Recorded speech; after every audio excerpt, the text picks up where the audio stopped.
Gay people.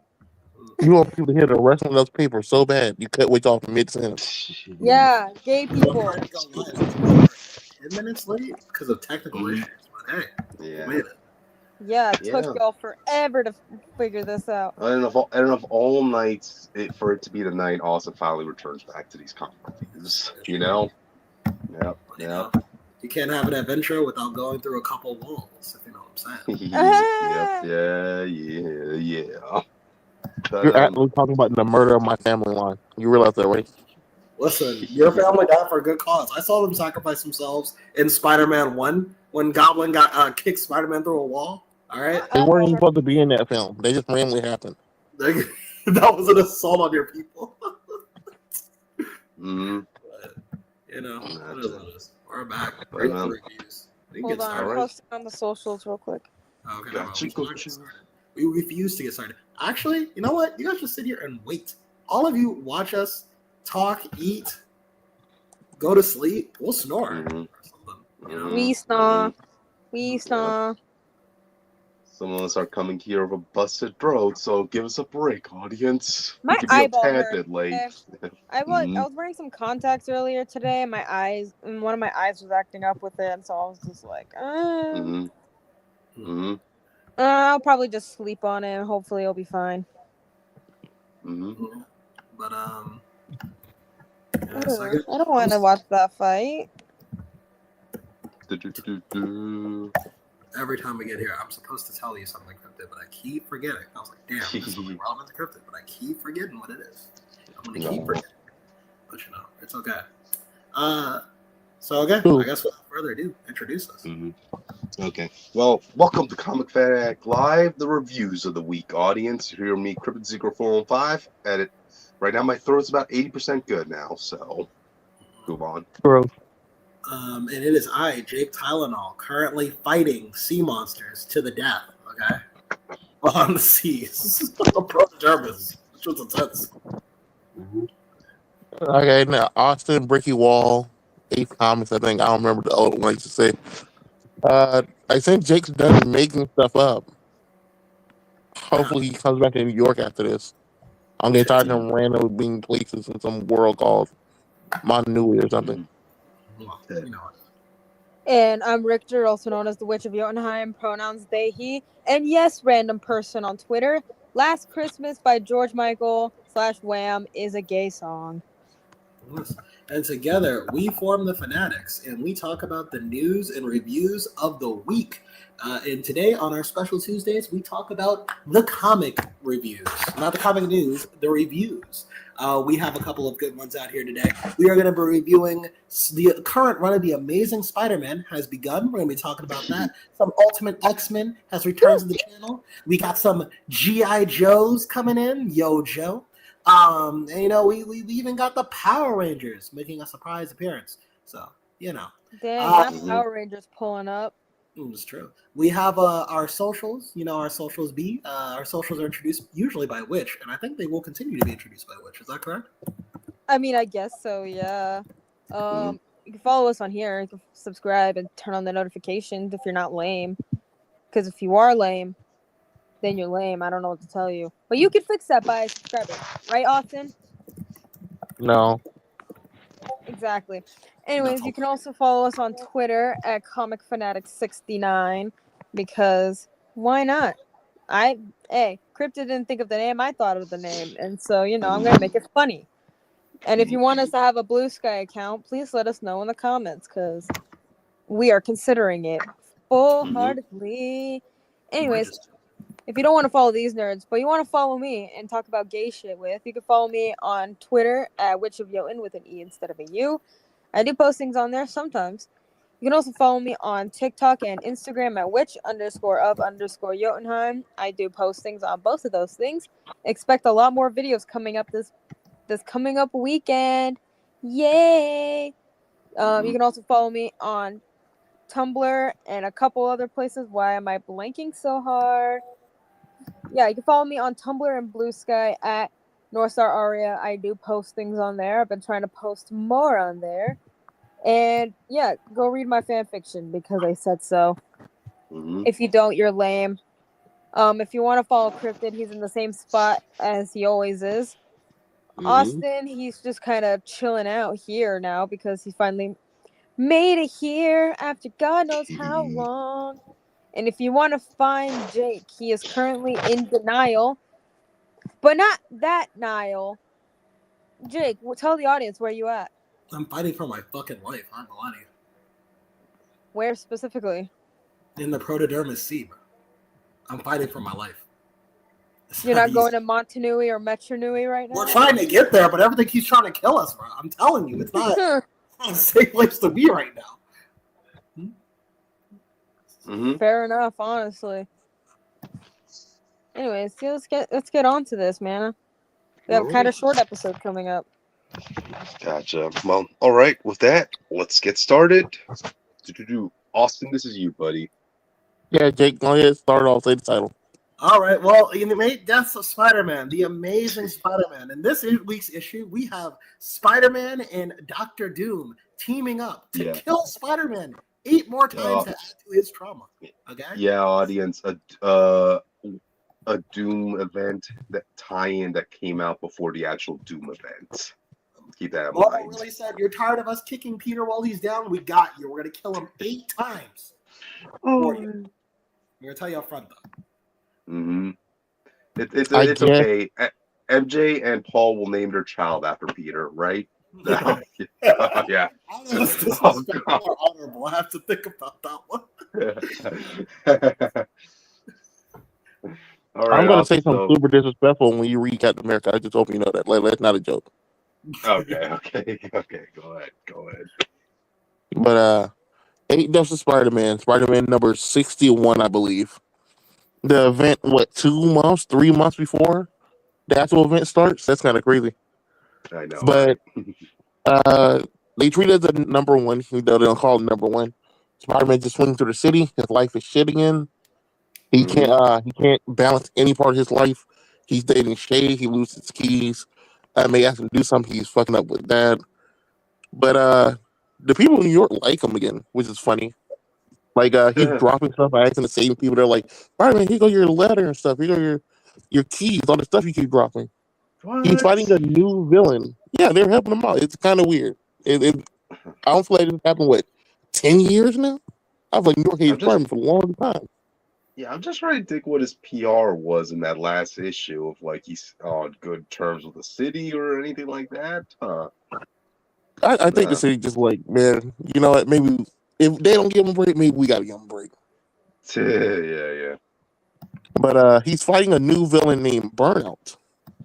He seems to be it looked like he got like fire disc under his feet, but he shoots fire. I'm surprised they didn't make a Human Torch reference in his book. But in the middle of this, Doom shows up. He's like, "Hey, yo, I need you to do something. I chose you because you can tolerate pain and stuff." This is not his main reason for choosing Spider-Man. Apparently, that's revealed in issue 2. But because there's a huge debate on this on Twitter. People are like, "Why didn't you just pick Wolverine then?"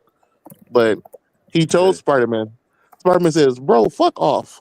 All right, bro, you're evil. Why would I help you?" And Doom says, "All right, then." And Doom just leaves. It's the funniest thing. Spider-Man turn around and be like, wait. Now, you left too quickly. Now I gotta know. No, he did. He did say something similar. He like, really? That's it? Doom has never backed down that fast before. But go to the next picture. I need to see what it is. Okay, good. Go. This is a Doom enchanted suit. So as Spider-Man is saving the city, a giant monster shows up, and it's kind of familiar, kind of unfamiliar, because it's I believe it's one of the monsters of Cinerak named Centos. Hey, we're dealing with a lot of Sidorak peoples today. To be fair, before they did the guy in your book, they kept teasing Juggernaut getting all 8 pieces and then fighting Cinerak and fighting all his pieces, but he just never did the trigger for some reason on that story. So I feel like they kind of just doing a Spider-Man for some reason, but whatever. He calls up the immovable, the unstoppable, and he backhands Peter into the wall. And then Doom's like, "Bro, you need help, don't you?" I seen it. I knew you're gonna need help. You should just said yeah. And he like literally just messing with him. And so Peter agrees that why he got this brand new suit. This suit gives Peter magic power to a degree, magic webbing, shielding, but it's Yeah. enough to fight, but not enough to win. Actually, Peter Yeah. does explode him in the end, pure Mhm. tenacity with his power, but it Wow. kills Peter Oh, as what? well. Yeah. Yeah, he You see died. This is here. the first death. Okay, you see, here's But where I was gonna give Marvel props for like at least giving Spider-Man, Peter Parker, an upgrade as opposed to giving all the upgrades to Miles. But now you're telling me the one upgrade he did get ends up killing him? What? the suit Come didn't kill on. him. The guy What the fuck is exploded. Herb Wells doing? It's not Zeb Wells. Regardless, I'm blaming Zeb Wells. This is all his fault now. The Yeah, point yeah. was the guy he's fighting exploded, Mhm. but Peter's magic suit and all that contained the blast. So Peter took the full blunt of that attack. But when he dies, he doesn't go like heaven or anything. He sees a man. And this guy says, I used to be called Phil Coulson, but the What? person I visited today Wait, is I am deaf now. Man, this Oh sounds my so god. heavy. As the new embodiment of death, I'm here to guide you to safety. And he's like, oh my God, Spider Man? Oh man, I'm sorry, bro. I just jumped into your file. This is crazy. I don't care what your name is. You'll always be Spider Man to me. It's an honor to process user. He's like, hey, yo, what the fuck? And then Doom brings him back. He's like, bro, I'm so sorry, man. Stay strong, Spider Man. And it feels so weird. Yeah. If you don't know, Phil Coulson not been a good man like what 5 years. Ever since he got killed by Deadpool and got resurrected by, I think Mephisto. I think. Yeah, that's like what 2018 that event happened. Yeah. Yes. Yes. Secret Empire. Yes. Yeah, something like that. And now he's the wielder of the Death Stone. Yeah, the utter Infinity Gem. You know. So, Basically, yeah. it seems he's handling death more like how many people played what is it called? No taxes, death and taxes. The game. Mm-hmm. Basically, the afterlife is more like the TVA, more files. You're getting processed to the afterlife, like Beetlejuice afterlife. Gotcha. Go to the next picture. Man.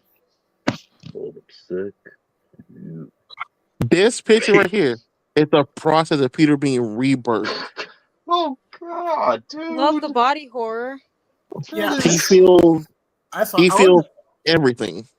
I wanted to bring this up. This is also kind of my problem with comic books taking Peter at the end of the day is a normal guy. I know he's been through a lot, but it's like how many times you have to do this 8 times? You come back and you're like, yeah, I'm still Spider-Man. You know what I mean? I feel like this like you just not want to do this. He's Spider-Man. That's not normal.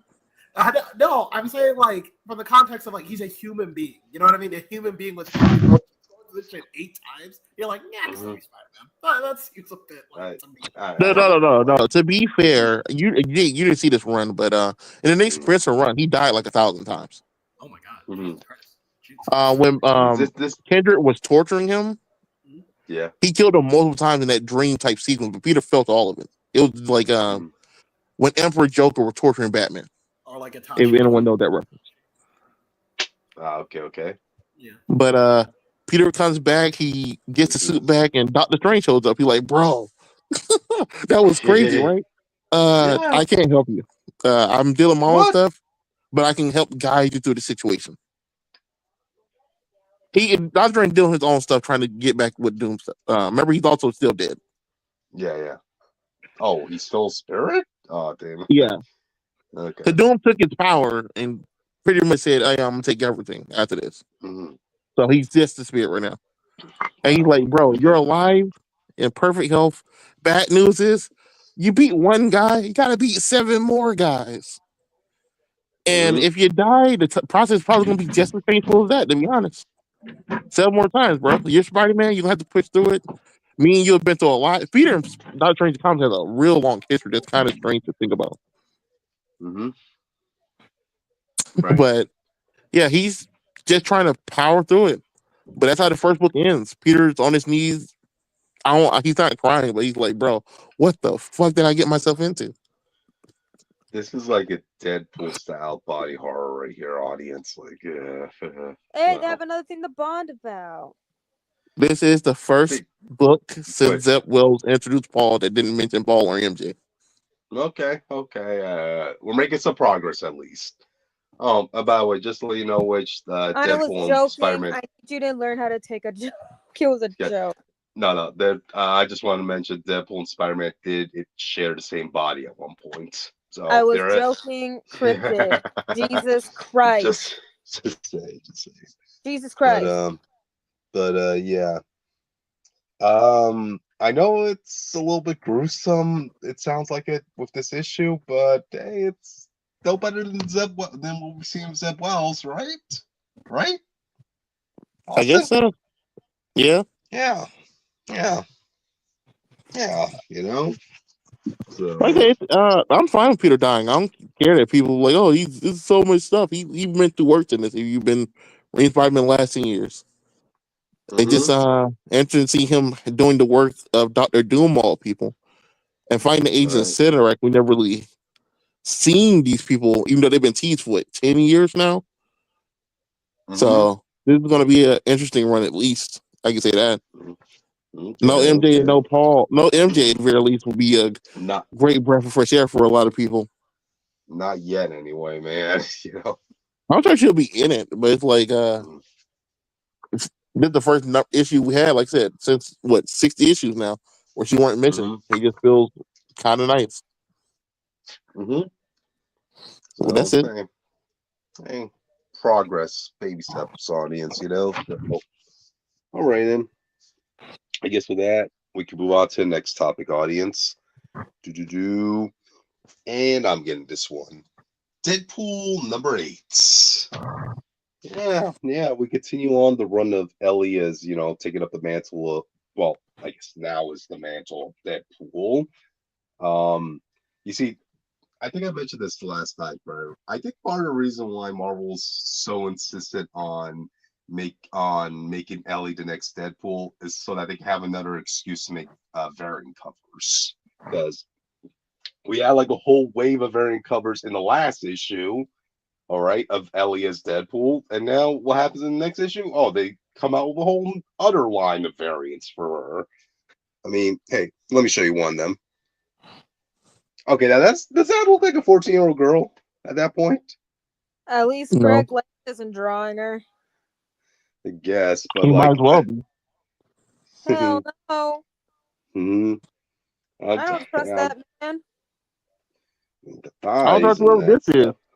This girl went Does that? from being a twink to basically being what bigger than Black Widow. Yeah, yeah. This is a full-grown woman right here. Again, it's just Marvel's excuse to make another wave of variants. They're definitely gonna be milking this Elias Deadpool for a good while. I'll tell you that. But anyway, going back to the issue at hand. So what happens in this issue? Well, you have Taskmaster kind of like having to pick up the pieces of what's going on because, okay, yes, he gets it. Ellie wants to find the man who killed her dad, and she needs all the help and resources Taskmaster has, which is why they need to keep completing these missions. Because hey, revenge costs a bit of money, audience. So, but then Taskmaster's also like thinking, geez, I need money to actually keep this business afloat.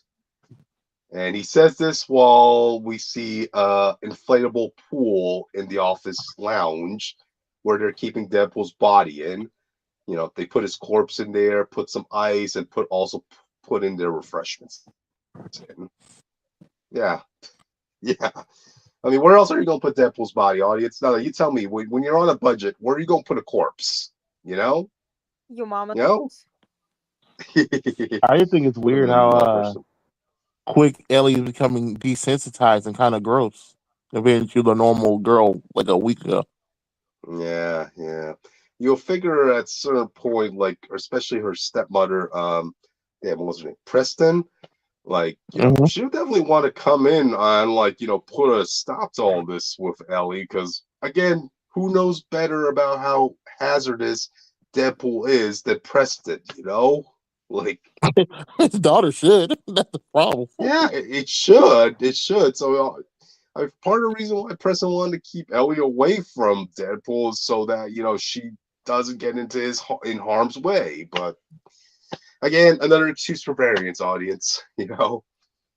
But anyway, this is where we actually get a little fight between Ellie and Valentine, which I yeah, saw that. because I read the book. You forced me to yeah. read the book, being like, "You're not a real Valentine fan if you haven't read it."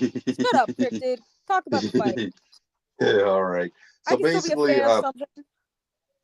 okay, so basically, Ellie, apparently the mission was to go and take out Valentine.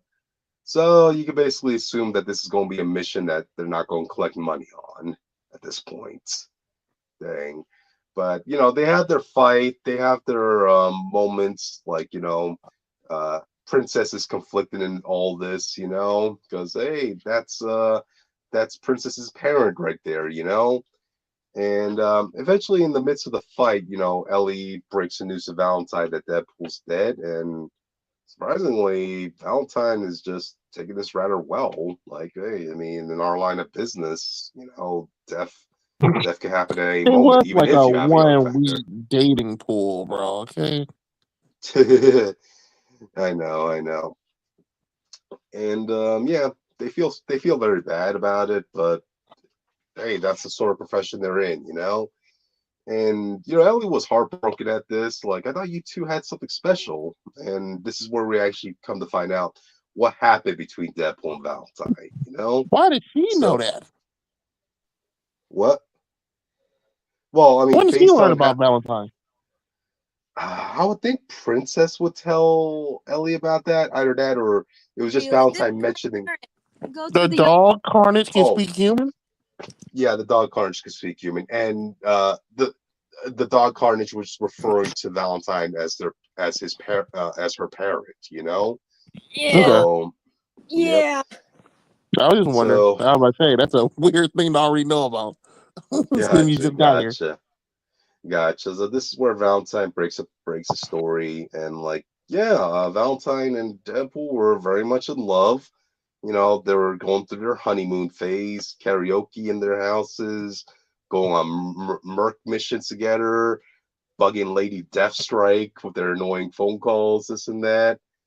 But deep down, like as much fun as it was, the mercenary business isn't where Valentine's heart is. They are all about the science and the chemicals and all that stuff. And while it was fun for Deadpool, Valentine really just wanted to get back to that. Deadpool was trying to be as professional about this as possible. He's like saying, "Okay, don't worry, I'll work twice as hard to bring home the bacon and also human test subjects for you." That was a little funny, but it got to a point where they really had Valentine couldn't really focus all their attention on the relationship, so Valentine left Deadpool with a Also, audience, note. there was an error. Well, what Because is? at the end of the last run, they had black glass arms and antlers. So maybe the Mm, antlers could have fallen off, but I don't know about the glass though. Because if you know anything yeah, yeah, about deer lore, yep. I'll give the writer some credit. He didn't meet it. He didn't follow up like 100%, but I'll say I 80% didn't at say the least. writer. I was saying the art. Oh, the art. Well, I'm sure the writer had to bring that up too. Or uh, whichever. I mean, at least Cody Ziegler's run of Deadpool is picking up on what Deadpool's relationship was in the last run, as opposed to Alyssa Wong, who kind of forgot everything that Deadpool went through with Elsa Bloodstone. I mean, she didn't even Yeah. It's reference weird that when at a all. tie-in book, the Venom War, does more about the Monster Island stuff than the run right after it. Yeah, yeah. So anyway, so yeah, that's the story of how Valentine broke Deadpool's heart, and Ellie's just trying to convince Valentine to come and assist them in resurrecting Deadpool, and also how to take down this Death Grip guy. But unfortunately, Valentine's superiors see this as treason, so they order an assassination on all three of them. And I don't know if this is a first appearance, but apparently one of the bodyguards in this facility, her name is Laser Fist. Laser Yeah. Fist does sound new. I'll check. Uh, But it she's sounds she's so off-brand that it sounds like it could have been made in the old days. So.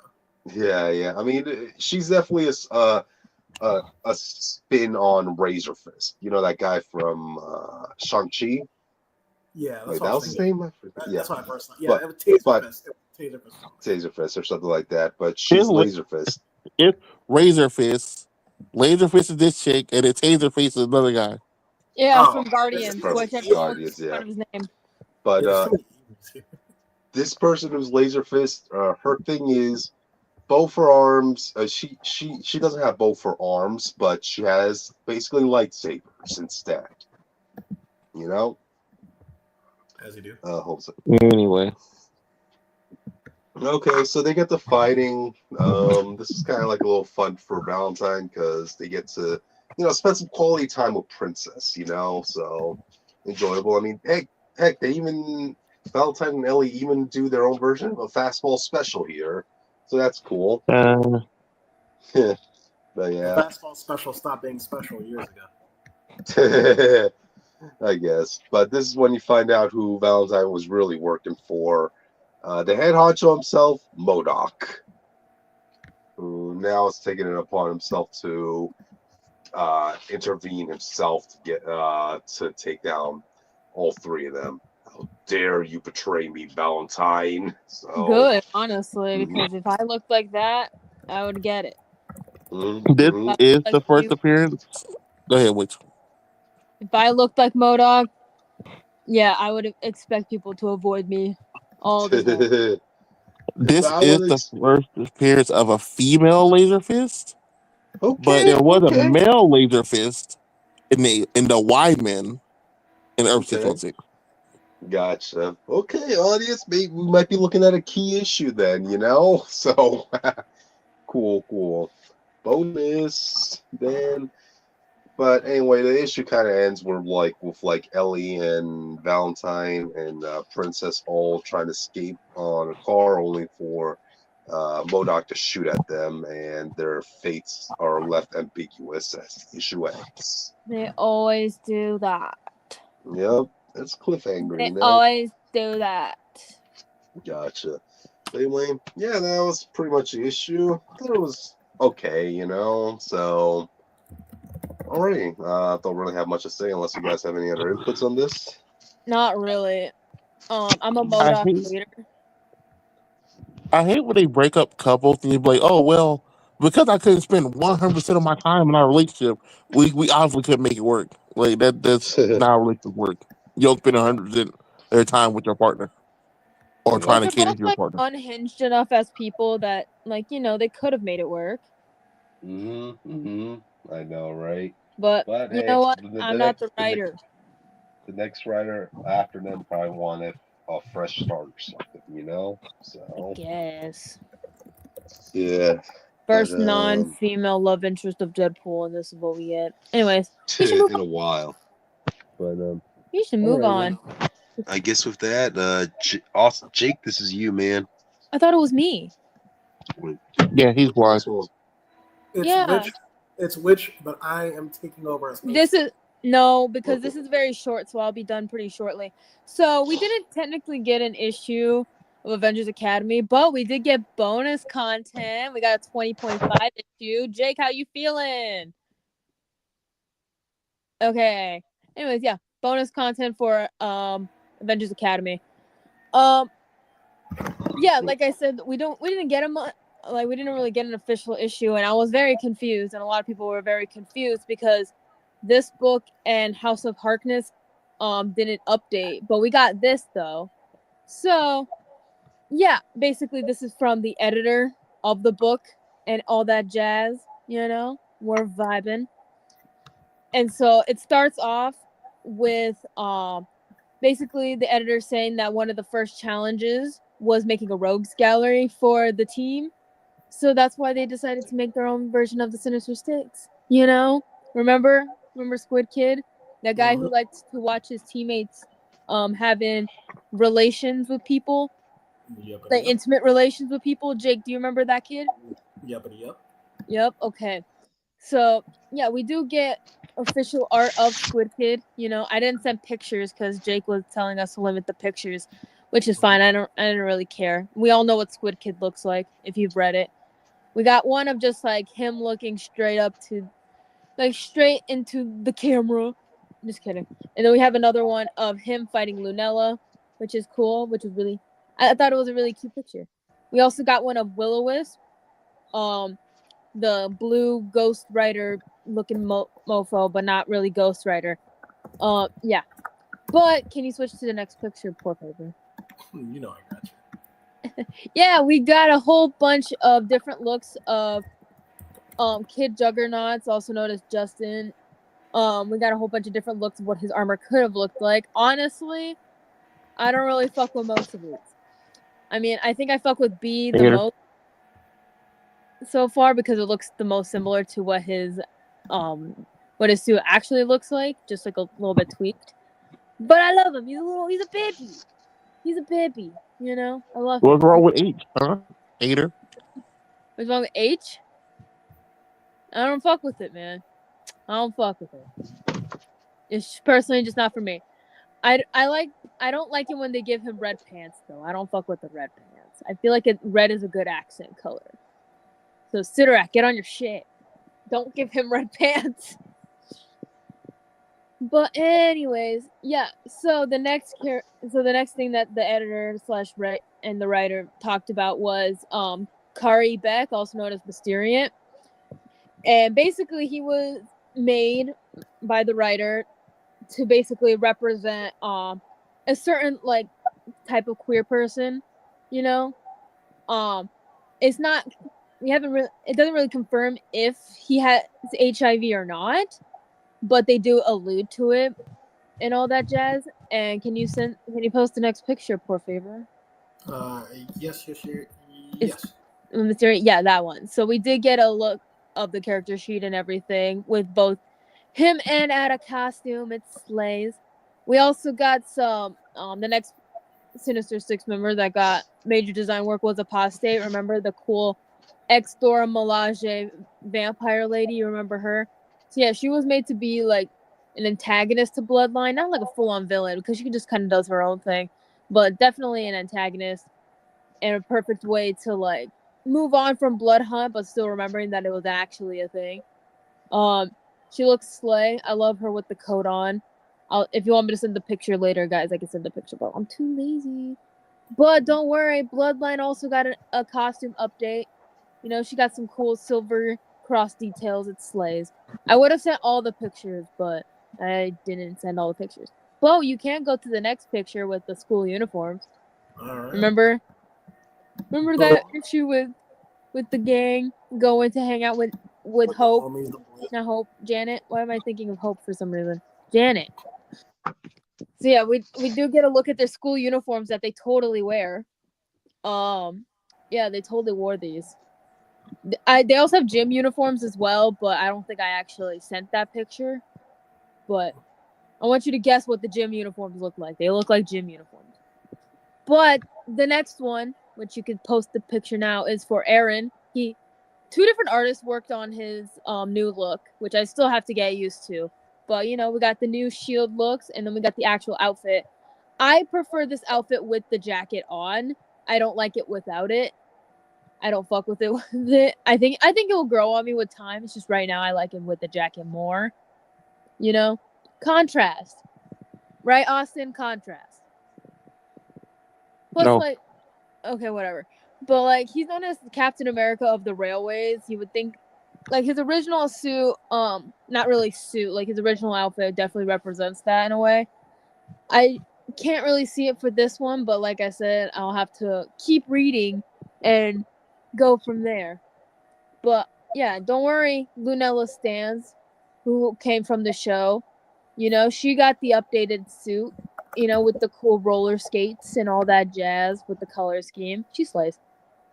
And also, there was a different artist, Pablo Collar, I think that's how you pronounce their name. He also drew Justin as well, which I did not send. But yeah, that's kind of where the little bonus thing ends with a couple of fan letters and all that jazz. But guess what? The writer, Anthony, said on Instagram that we might be getting 2 issues tomorrow. Yay! Yay! Yeah, I have 2 issues to talk about, and not because I decided to go to trivia one night. No, because maybe House of Harkness will also update as well, because I kind of need to know what happens, even though I'm not talking about it on the podcast because I don't want to. But like I said, it was kind of a short thing. I told you it would not take me that long. So that was it. That was the bonus 20.5 issues. So stay tuned for next week where I talk about at least 1 or 2 issues. Yeah, we got some solid character arc in this one. Art in this one. So, if you want me to send you guys more, I definitely can. But I didn't want to send all of it because you told us a limit of 3, but I sent you 4. Yeah, no, that's fair. Yeah, we can see more in the Discord. But you guys can check it out by buying the issue yourself. So. Well, you can't really buy it. You can read it. You can read it on Marvel Unlimited though. That's true. Yes. Yes. But yeah. All right. So with that, I guess we're moving to the next one. Now it's my turn. We are here to finish part 1 of the Retribution. Okay, finally. Finish part 1. Okay. So we gotta go back and reaffirm these villains. What you see before you is the Baki, and here was their commercial tagline. I'm gonna read it. In the city of Metro Nui, the balance of power has shifted. The Baki have sworn to enforce the law, but now Matoran are disappearing. Their only hope is the Toa, but hope is fragile. When it comes to the Baki, surrender or run. And so they were introduced very early on in the Toa Metru saga. I just didn't have time to properly integrate them in the story because there was a lot going on. But these are basically the police force that was assigned to Metro Nui. Toa Lee Khan, because he's just one Toa, he can't be everywhere. People were responsible for doing the things that he couldn't, basically. But unlike Toa Lee Khan, these people are cold, emotionless cops. So, if you've done wrong, there's no negotiating. You go into jail. Wow.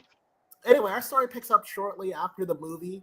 The Toa Metru have succeeded in defeating Makuta, but have failed in saving all the Matoran. They actually, out of a city of over thousands of Matoran, they were only able to save 6.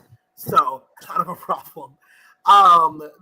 In the present day, also, just so people remember, this is a story that's being told 1,000 years in the future by the Toa Metru we know, but now they're Turaga, and they're explaining this to the Toa Nuva, who are angry that every time they ask them to tell the story, they don't tell them everything about it. There's always a question they haven't answered. So anyway, so as the Toa are fleeing Metro Nui, thanks to Bakama's visions, they're going along a great passageway in the sea that in theory, hopefully, but not confirmed, will lead them to an island they can call home. We know this will be the island of Matanui, but to them, this is more like we have no idea what's on the other side. We don't even know if we're going to make it. So, this is actually a really cool storyline. We got, so basically the general plot is during their escape to Matanui, they run across a sea-filled cavern of traps, sea monsters, and actually old robots who were the original enforcers, we find out, of Metro Nui, called the Kali. They worked a lot differently than the Vaki. So the Vaki, they have the disc launchers attached to their face, and they can shoot you with them. And capture you that way. It doesn't really require much effort. And they also have different powers based off where they're from. The Kali are more scorpion-like in nature. In fact, the Crawley, I'm sorry, that's name enough.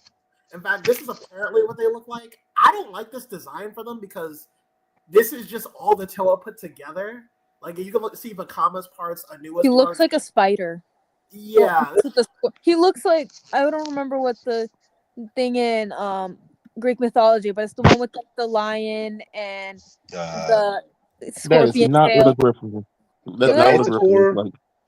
The Manticore or something like that? Manticore, that's what it kind of looks like. Yeah. But Bionicle. Yeah. Oh, Chimeras. The reason I don't like both this, work. The reason I don't like this design is because the Toa already have an ability that not the Toa Metru, they haven't done it yet. But the Toa already have this ability that allows them to fuse together and form into one thing. So I don't understand why they just reused assets to make it. It's confusing of brands, basically. So I don't like how the Crawley just looked like the Toa's combination model. It shouldn't, but whatever. It's here or there. Anyway, so the Crawley were the original protectors before the Baki were. They're robots. They're soulless, but they had a fatal flaw. The way they captured people was the tail that they have shot energy bubbles, and these bubbles would capture your the target and drain them of their energy. But the whole reason that the Vaki and the Crawley exist is basically to get the Matoran who are trying to escape their work, like their jobs, and make sure they're working again. But you can't work if you're all out of energy, because then like, what's the point? So there was no point in keeping them, and so they kind of got discarded and thrown away, essentially. But some of them kind of escaped and made it to the outer reaches of Metro Nui, and so the Toa Metro now have to deal with them. They also found out that the Crawley have a ringleader named Marva, who was actually a really cool villain for this arc. He actually worked with Wanua back when he was a Matoran. In the early days, they were studying Rahi Beast, like a sea serpent type Rahi Beast, who the Toa Metro have been fighting in like the present. This beast was very dangerous, but Taraga Duma, who I think this is before we found out that Taraga Duma was replaced by the Makuta, so I think it was like the real Taraga Duma. Taraga Duma basically let Wanua and Marva and another person, I think Anepu, they let them research this sea creature. The problem with the creature was that like they couldn't tell anyone, like not even Toa Likan wasn't allowed to know, because Toa Likan would have tried to shut it down because it was too dangerous. But Taraga Duma felt like for the sake of science, it's okay. He just wants to see what they can come up with it. The problem was the creature tried to escape multiple times, and eventually Taraga Duma said, "No, shut the shit down." And Marva, in his anger, when no one was looking, took the creature for himself and fled away. The Maki tried looking for him, but they couldn't find him. Evidently, he also escapes the outer fringes of Metro Nui.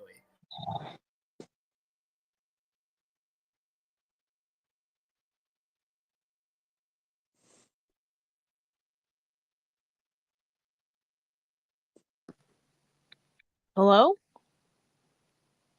Yeah, I thought something else happened. I was so confused for a minute. I was like, what happened? Jake! Anyway, So Bionicle. those Bionicle? those scrubs lost the fight, and we kicked them off the island. Then they decided to All build started brick making walls everywhere, and that's the origin of brick walls. Yeah, we need to sign that petition to give brick walls rights. Exactly. Yeah. So we're working on that. Audience, if you were curious, we are working on that. So if you want to help out with giving Austin more rights, you know what to do. I'm back. Hello? Can you guys hear me? Yeah, we were talking about brick wall rights. What was the last thing I said? Does anyone remember?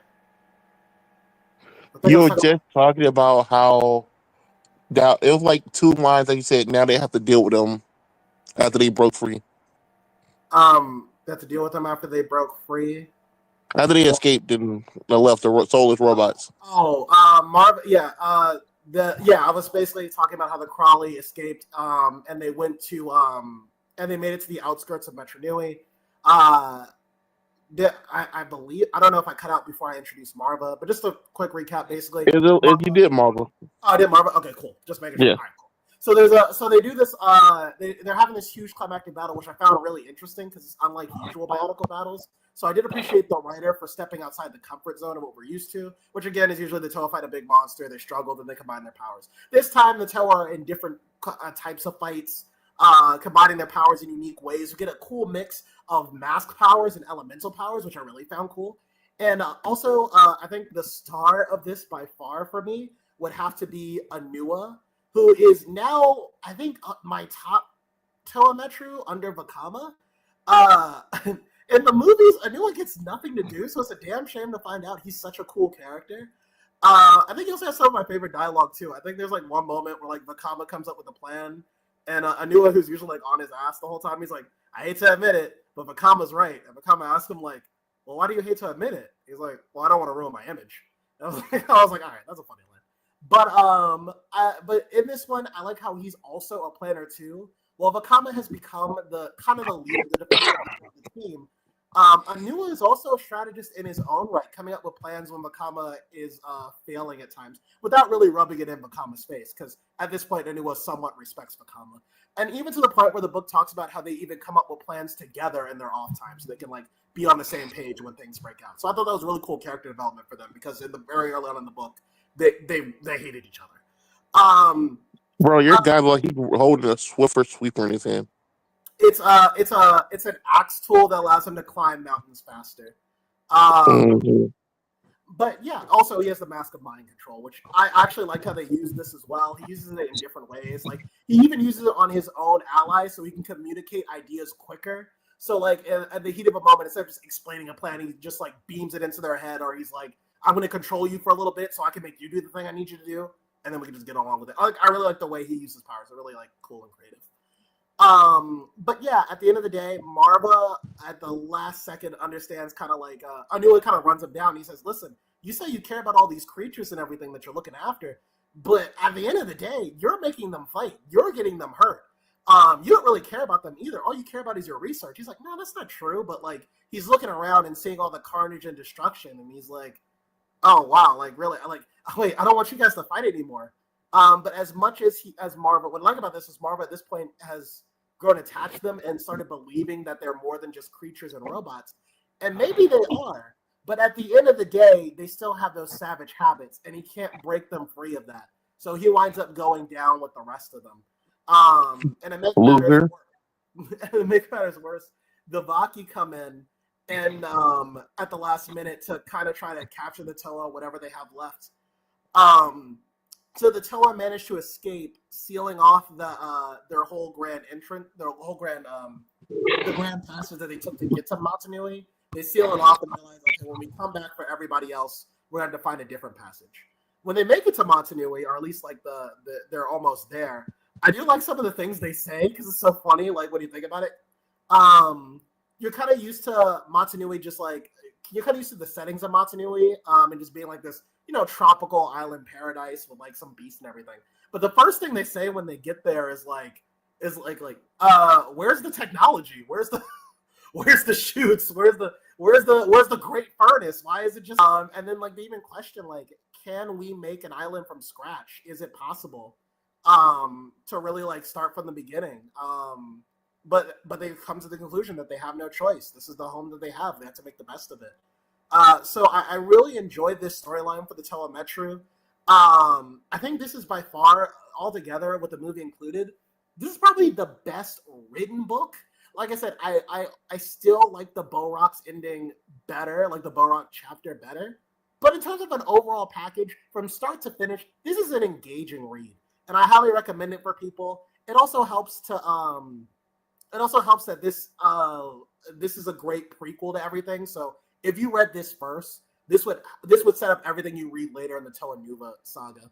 Our book ends though with the present day, where we have a bit of a funny piece of dialogue too, where the Toa Nuva are still annoyed because it's like you explain how you got to the island, but you didn't explain why there's more than 6 Matoran here. You came to the island with 6 Matoran. There's still 1,000 left. What happened to them? How did they get here? And I do like this bit with this Nuju. It's implied he curses in a different language and a Matoran looks at him and then looks at Tahu, who Nuju wants to tell Tahu something. Matoran looks at him and he's like, "Do you want me to translate that? Because I feel like Tahu's gonna kill me." But yeah, when we come back, Vakama comes with an ominous warning that, hey, this next part of the story is gonna be kind of dark. It's gonna be hard for me to tell because it's gonna be my worst fuck ups and kind of the darkest chapters of our adventures. So like when I tell you this story, like just know that like if you were in my position, judge it from like if you were in my position. And that's kind of where we're gonna be leaving off now. Next time we come to the Bionicle Saga, we will be doing the last half of the Toa Metru arc, which is the Web of Shadows arc. So, really excited for that. So, yeah. But great stuff all around. Happy to read it. Oh, and for anyone who wants to read it, it's on Crosswire Geeks. You can read it on the website, the Biological Chronicle section. This is book 4, but I'm headed to book 5. I am almost to the Toei Nika saga, which is the whole reason I did this. So are we going to a different location? The book 6 will be a different location. We have to go back to Metro Nui one last Bro, what the fuck? we have to go. Kill Austin, man. We're trying to talk about brick wall rights, and you're like, let's go to Montanui. Listen, we have to go back one last time, but listen, Metro Nui is going to be a lot different. It's going to be basically a whole different island by the time we get back. So technically, we do go to a different place. So, who knows what it is. Okay, I believe in you. We'll get to a new I location, audience. Yes. But yeah, all right. Next up, we got. Oh, my bad. Oh my god, what is happening?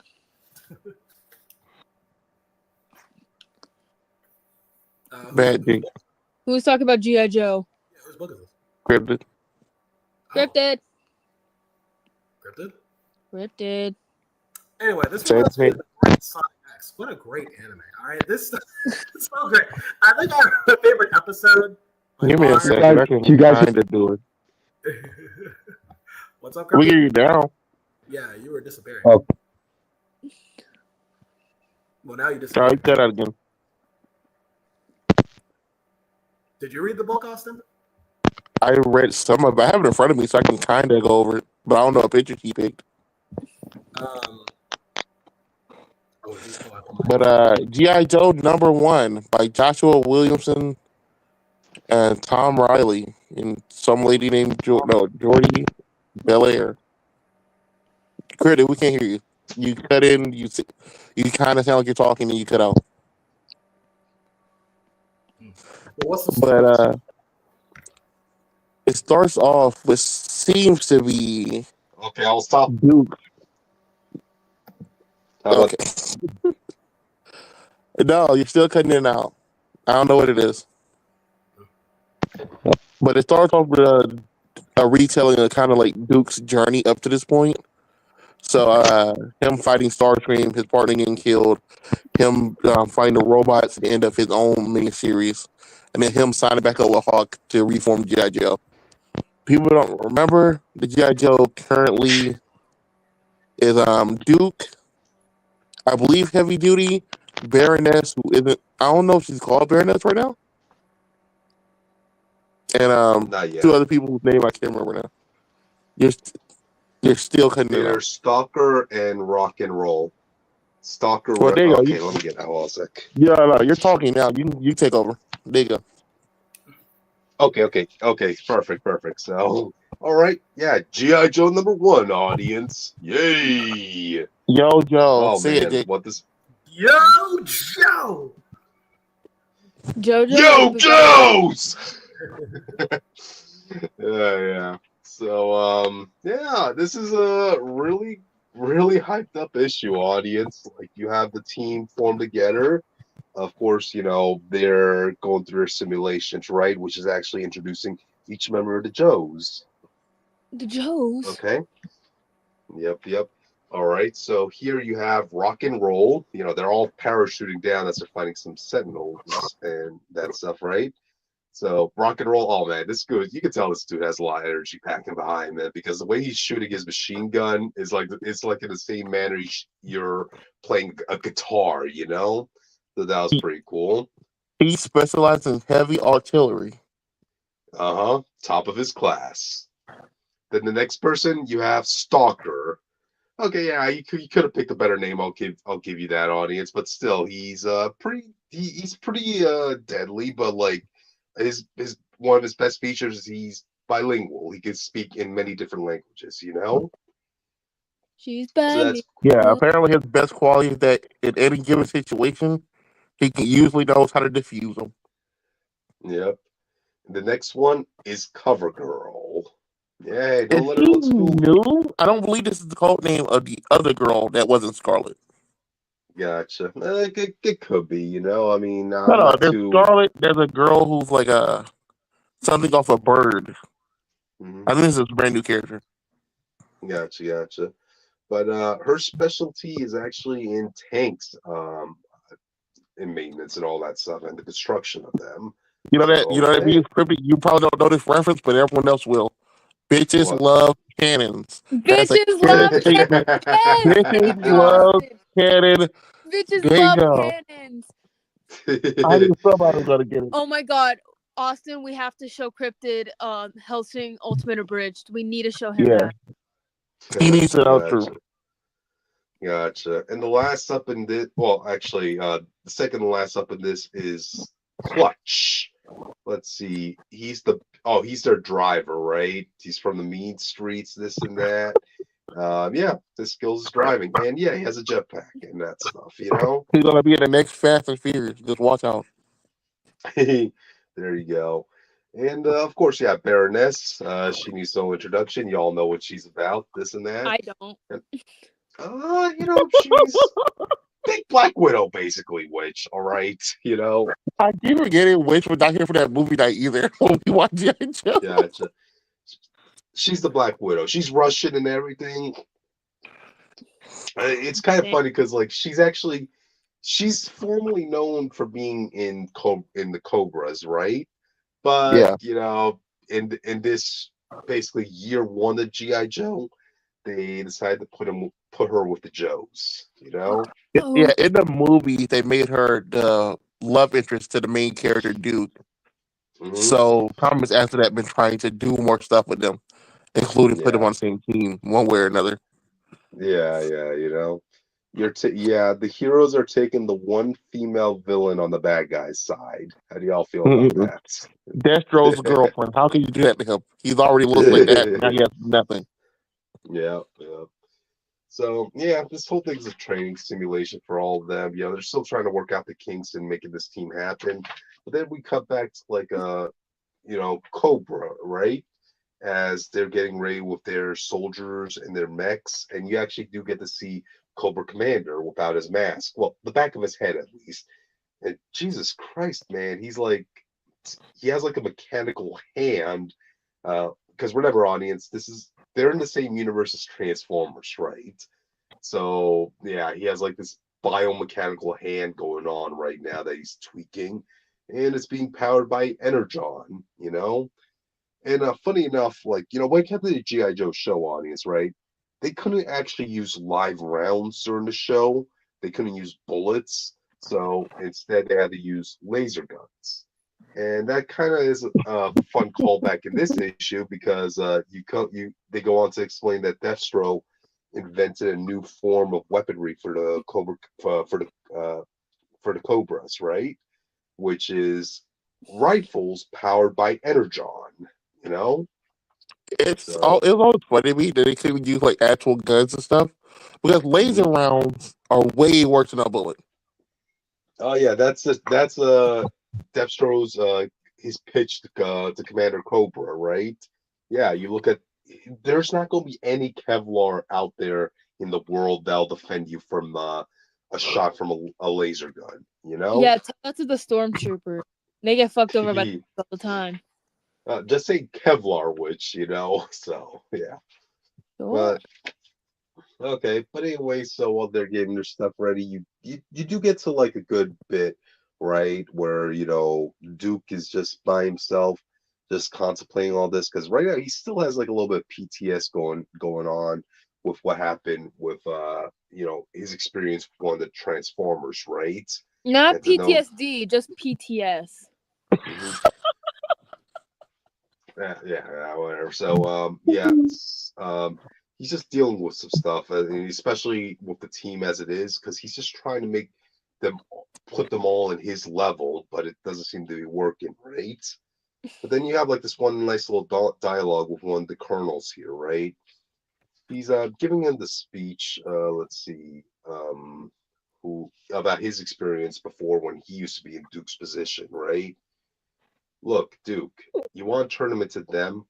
The thing is, we already have a Duke, and that's you. We need them to be the best versions of themselves. And yeah, nice little pep talk going on here. So it's all cool, this and that. And their next assignment is to guard this one piece of transformer tech in this building that was going to be invaded by Cobra Commander, right?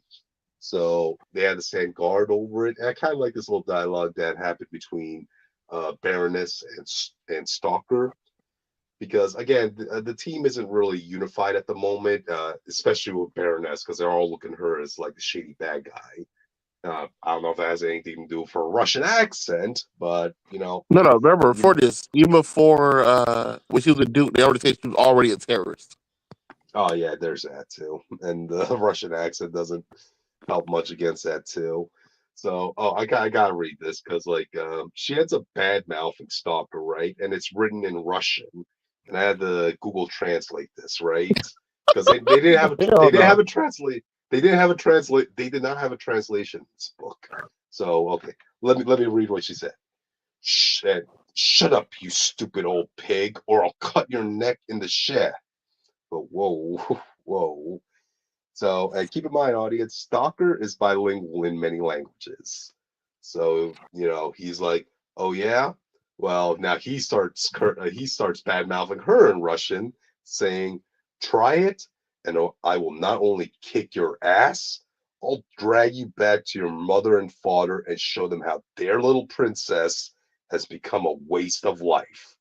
They brought you into this world, so maybe they'll do us all a favor and take you.'" Hey, Like, that's what my mom oh, told me when I would get in trouble. oh, damn. This was and he said that in Russian, by the way, which so Well, more my mom's kudos to Stalker. Russian, so. Gotcha.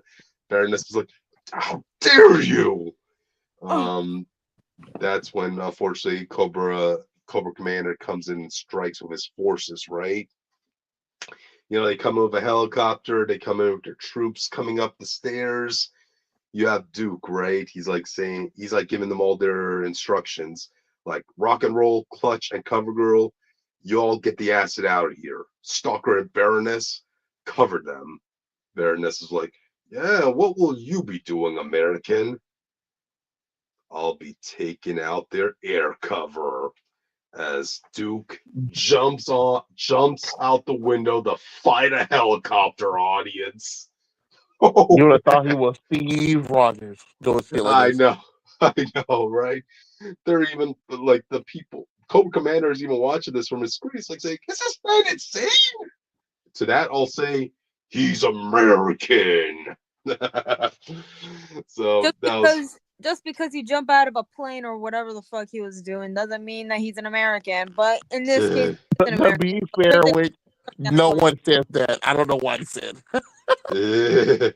No, actually says. What that man is so no, someone says this he is saying, but the response is he's American. yeah. You have to be some level of saying to jump up in front of a helicopter that's shooting at you, right? Why So not? People do it he all the gets. time. Mhm. So he quickly takes out the pilot and this and that. So yeah, they continue on the fight. It's at this point where Cobra Commander's team start breaking out their lasers, and unfortunately, in the midst of this fight, Rock and Roll, yeah, he got a barrage of lasers shot at him. And this isn't like, oh, I got one or two shots through the rib or liver.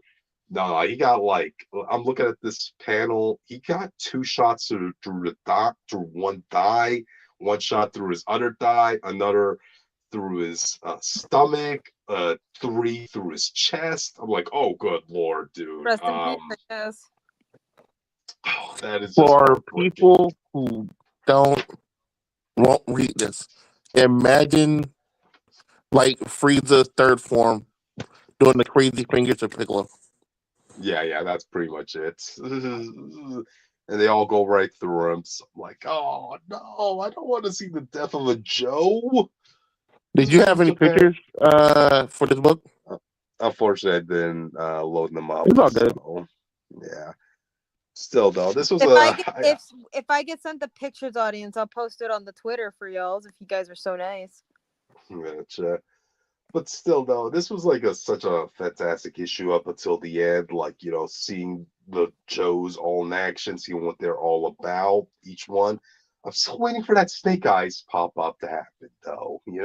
Patience It's is a strange. virtue, cryptid. I guess. I think they're saying him with Scarlet number 5. They keep hinting about it. Everyone else is there, but Yeah. him. Yeah, I don't know if they're just having cold feet, if they're thinking they're going to run into an Iron Fist situation with Snake Eyes, but I hope not. I So, doubt anyone cares. I mean, it was big enough concern for them to do it in the movies. So, all right, but regardless, it was a good, impactful issue. American soldiers being badass, whatnot. Yeah, go read this issue, Wait. audience. Yep. There is something else at the end of this book, though. If you go to this Okay. book, you have people who side with Team Joe and Team Cobra, and I will tell you, I am in one of these pages Oh wow! Look because at that! Look I at backed the kickbacker for this book, but I didn't get it. enough time to read it because I only got it Mm, today, and I mhm. was at work all day. Gotcha. Well, if I was able to support the Kickstarter, I would definitely be Team Joe on the audience. So, yay! Good for you, Austin. Good for you. All right. Yes. So, yeah, that's pretty much it, audience. Move on to the next. All right. Jake. I guess we're gonna get to Power Rangers Prime. It's a go Power Rangers time, but they ain't going anywhere because they can't be Power Rangers in this universe, I guess. Yeah. This is a new universe for Power Rangers, an alternate timeline, and just to basically and the goal of this is basically to consolidate the brand, put it in make something that's good for comic readers, from my understanding, which I kind of glad they did reboot because I never felt like the comics really fit inside the world of the TV shows. So I'm glad they just made a different comic universe and said it's its own thing. That said, how does the first issue stack up? Was this a good transition? I think it's okay. I think it just needs more time to cook. I don't think it's like great. So the premise of this world is basically that in this timeline, Mighty Morphin never happened. Why didn't it happen? Because the Altarians, Zordon's people, came a little bit earlier than expected. So I'm glad you read this book because I would not know half these names. I want to pronounce them correctly. a lot of these people are made up. They're not.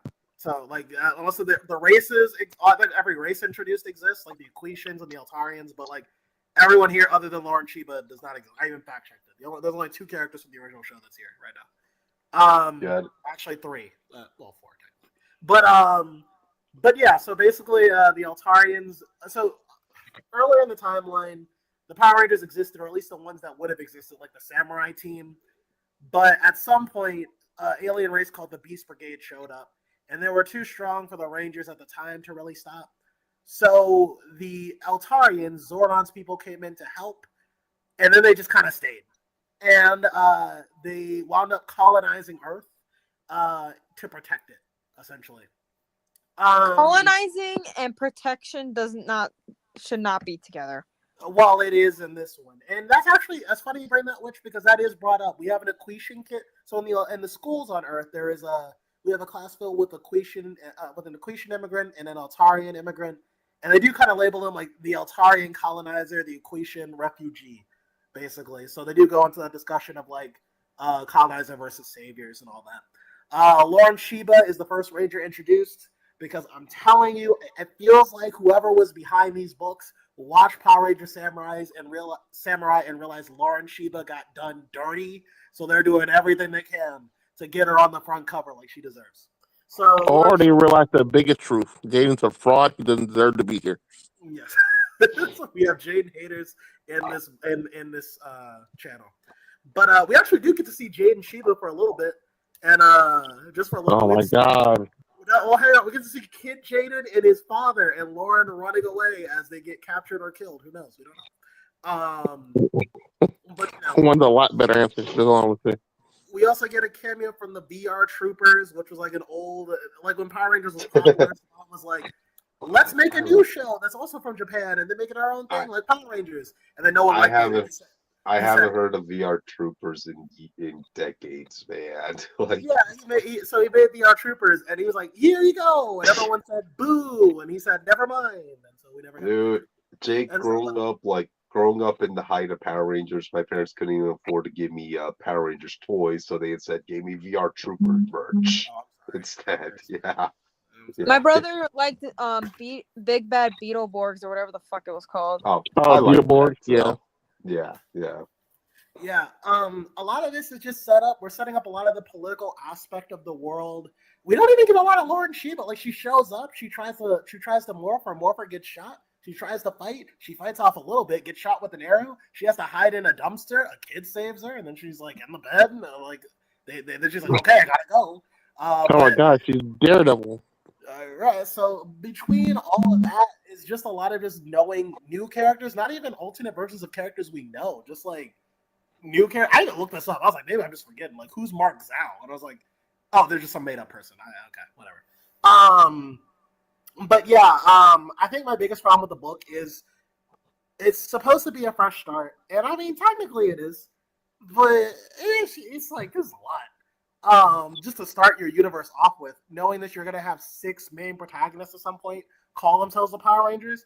I don't know if we're making a new set of Rangers fresh to this universe, which I guess might clean it up a bit.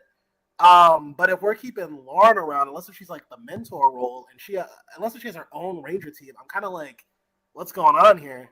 Are we introducing other Rangers as well? Will we have the freedom to do so? Do you want newer readers? Because this needs to attract new readers and old readers alike. Old readers might be into this, but new readers might be like, well, who the fuck are these people? They said her team of Rangers will be consisted of Rangers from other teams, so already official Okay. people. Okay. And other teams do have a good chance of showing up. Okay. I need to see how that all comes together, because I think my issue with it is just like it's already a lot to start with. And it's not I think Power Rangers works best when it's simple and you make it complicated later. I think this one is like there's a lot, and that's not to mention Rita Repulsa shows up from the dumpster, like she crashes down to Earth. This ain't regular Rita people. Okay, this is something else. Yeah, it could be the good Rita. This woman is attractive. It could be the Mystic Mother version of Rita from Mystic Force. I maybe. posted the picture, I believe. Yeah, I saw her. I don't know if it's supposed to be the Mystic Mother. We'll see. But Rita also will bring her own complications as well. It's a lot, and I can't fully judge it till we get a couple issues in. Guys, I have this issue. We don't even have a Ranger team. Okay, we don't even know who like the team is. We just know Lauren. So if you're a new reader, you're here for Power Rangers. I mean, tough luck. You're just getting a lot of backstory dump on you. I don't think it's an effective first issue for something new. It would kind of be like if you just watched read Absolute Batman, and like Bruce was at the start, but you didn't really see anything about him doing anything impressive or like what the setup for him was. So I kind of like, I'll give it like an issue or 2 more. We'll see. Maybe it'll get better as time goes on, but it is what it is. I don't know. Maybe I'm in the minority, by the way. I'll maybe try the book yourself, but I just. Is the main photo picture not going to be her suit? Do you think she's still going to be a samurai? Well, her morpherizer was destroyed or shot, so maybe she will get a new morpher, I guess. And that's the suit. That looks cool. I like that it's it's a new unique Tyrannosaurus. It looks like. yeah. So I think they're doing a new spin on Mighty Morphin instead of the classic. Yeah. that's the other thing. I just don't know where the Rangers fit in this more than one team. It would take a while to get to more than one team based off where we're starting. From what I'm seeing, maybe I'm missing something. Getting the. I think they're going to do like this team and then do like Time Force, like teams you don't have to do a lot of setup for. Time Force. What's up? Are all the Power Rangers teams canon in like one universe? Most Power Rangers teams are canon. All but like 4. Yeah, most teams are canon except for like RPM, Beast Morphers, and like I think a couple of. There's one more. Because I was never a Power Rangers kid growing up. Yeah. Mm-hmm. Audience, I'm just gonna preface this. I didn't grow up with the same stuff that these guys did. I grew up with other stuff. If you know me, you know Mm-hmm. me. But Mm-hmm. so yeah, if I ask any questions like this, you know why. Yeah. It's great to Trust me, have I this. was an MLP kid, Yeah. generations 3 and 4. But it's great to have those questions too. I'll say the art looks good, and I mean like the world is interesting, but like for an alternate universe, I wouldn't if this is gonna be your premiere thing, like the thing to compete with the Ultimate Universe, which even that starts off simpler than this. I mean, yeah, the Maker's in there, but when you read Spider-Man, it's like you start with Spider-Man's life. You know what I mean? Like, or like with the Ultimate Avengers, like you kind of just jump into the Ultimates being there. You know what I mean? Like they're And there. like Ultimate X-Men had a So, slow start out, but we're getting there. all right. I mean, Ultimate X-Men. Yeah, Ultimate. I guess it's more Ultimate X-Men's pacing. I guess that's the best Yeah, way I to. mean it is basically anime the comic, so Yeah. So if you. Uh, Yeah. Go ahead. What are you gonna say? I would say the reason the he mentioned that is because they specifically used Marvel's Ultimate Universe as the reason they did this. Yeah. the Mm-hmm. new one, not the old one, besties. Just letting you know. Yeah, Yeah. but like even the Ultimate Universe has a better job of just getting to the point. I mean, I guess except for Ultimate X-Men, but that's gonna be whoever Well, to be prefers the fair, Ultimate. you also had like the 5 issues of like the Maker stuff. That was kind of complicated for a lot of people. Yeah, I guess. And I guess also the other Before thing the is new You universe. would need context from what happened in the old Ultimate Universe to understand what's happening in the new one. well, So and the other thing is too I would like argue you don't. the other thing too is just like Google it. Marvel is more in your face than any other like other than DC any other brand.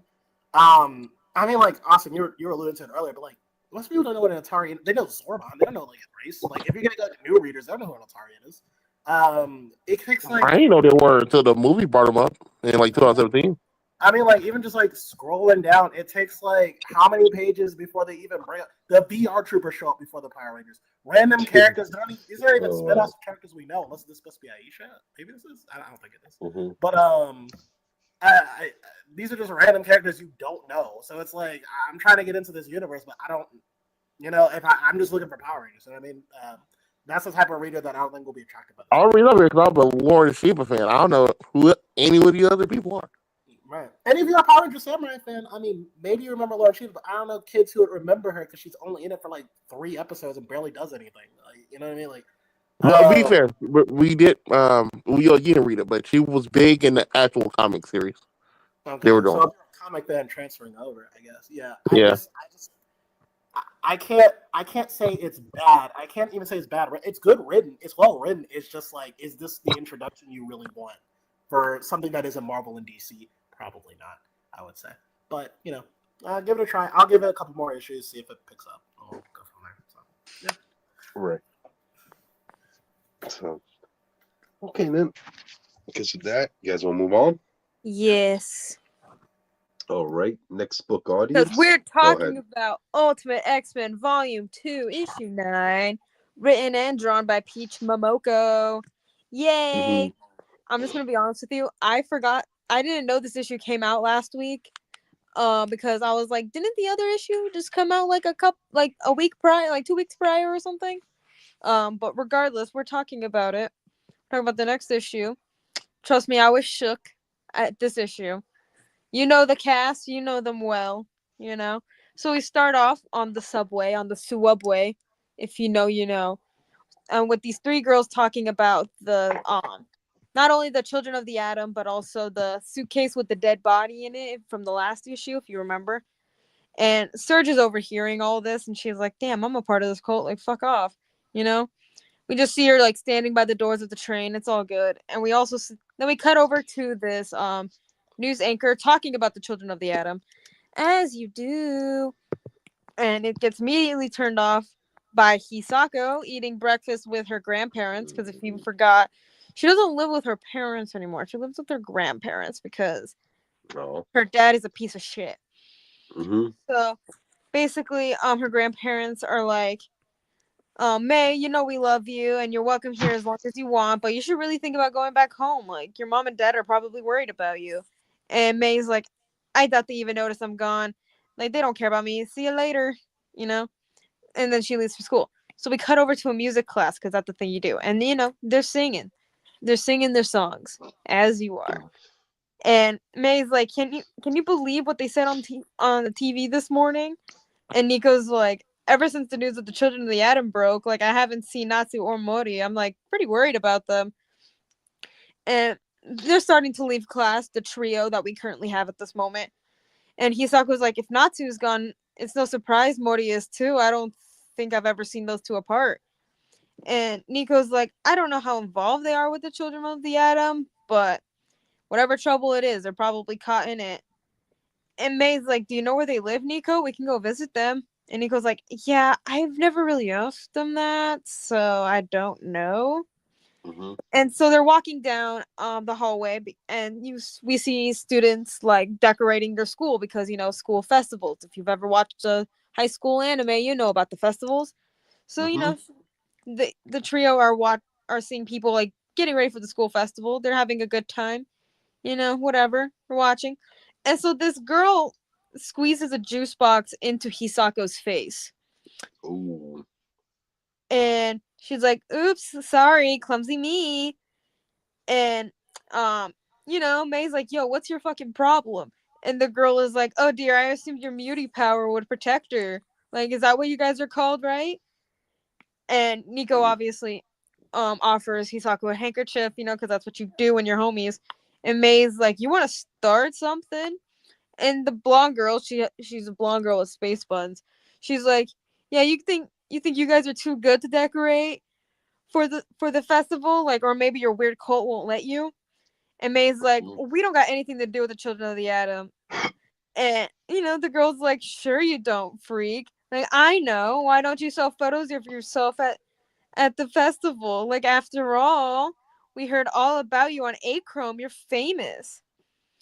And like, May's obviously still defending Hisako's honor over here, and Hisako's like, call us freaks, stupid Cole, I'll show you. And she goes up to the decorations and she starts decking the shit out of them. You know what? Wow. Deserved, honestly. And Wow. we just see like a picture of Nico and May just are like, oh my god, she snapped. I think it's a funny picture, honestly. I'm screenshotting this real quick. Hold on, that's getting screenshotted. Yeah, so obviously Hisako's pretty mad, but she gets sent to the staff room as you are, and she has to make a formal apology to the class, and all that jazz. But don't worry, May and Nico are there to support their friend because it was actually deserved. Because fuck you, don't call them names, you know. And Hisako's like, I'm still worried that I feel like I'm gonna hurt someone or lose control. And May's like, come on, you'd never do that. You're a hero. So we cut over to where the Children of the Atom are, like their like cult base. If you remember, they have a base, which is very cult. Right. And May's like, oh hey, that stalker Kageyama? He's been awfully quiet lately. I bet after you went ballistic on him, he's too scared to show his face. So we see him still in that hospital bed, still connected to wires and stuff. And I think he got skinny Ooh. because of how long he's been there. I can't really tell from the angles that we got, but we cut over to the master or the maester, or however the fuck you pronounce it. Sinister. It's Sinister, by the way, if you're curious. And he's calling Viper or whoever. He's calling someone, and he's like, who sent these packages? Like, the whole social media thing has gone out of control. Who the fuck is sending this? Like, who knows? And like, who knows how long it's gonna be until the real media shows up? And like, these masks better be as part of a stupid prank because they're like masks, and some of the writing on the boxes, is like killer, children of the cult, stuff like that. And he is freaking the fuck out. He's like, Viper, pick up the phone. He's tweaking over here. But anyways, we cut back over to like, to a branch church because and someone asked like, has the master revealed the next path? Like, how should we prepare for when the time comes? And then so someone who is like working at the church is like, okay, now, like, all shall be known. And so someone like starts talking. I don't know who this is, but he got colored, so he's somewhat important to the plot, kind of. He's like, what if this is a test from the masters? This is a way for us to get closer to God, like to become true Homo superior? Oh no, yeah, Kageyama definitely got skinny. He got skinny. Okay, so I need to preface something beforehand. So a few issues ago, when Kageyama was first put under all these wires and shit, we saw a silhouette of a body, right? And a lot of us on Twitter were curious, being like, who the hell, what is this? So we all had our theories. I'm not gonna say who my theory was, but we'll get to that later. So Kageyama takes off the oxygen mask and he's like, did I save them? Like, he hears a voice like, did I save them? Like, did I save them? Did I save them? We just see this speech bubble repeating the same thing. And so Kageyama moves over the curtain and sees this guy with a whole bunch of tubes in his mouth. Okay. Oh damn. And he pulls back the curtain and he sees this guy strapped down, kind of, with all these tubes and wires in him. And he's using like telepathy or whatever, and he's like, you're Kageyama, right? I hear something special, the chosen one.